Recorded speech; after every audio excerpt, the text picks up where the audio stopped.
Ilan taon na si baby mo? 2 years old? So to seat number na makikita sa inyong boarding pass, maigpit din yung pinagbabawal ang paglipat ng upuan ng walang pahintulot para sa weight and balance ng eroplano. Pinakikisaban po namin ang lahat ng panauhin na ilagay ang inyong mga malalaking daladalahan sa overhead compartment, samantala ang mga maliliit na daladalahan ay maaaring ilagay sa ilalim ng upuan sa harapan ninyo. Maraming salamat po. Once again, this is flight Z2353 to Manila. Again, this is flight Z2353 to Manila. Thank you.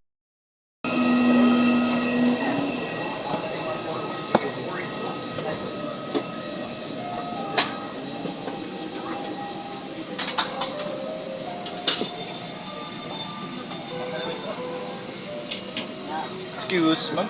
Dito ba naman? Saan mo itong A4? 4F, sir. Pang-apat na row, sir, nasa window po. Okay. Pang-apat po nasa window. Thank you.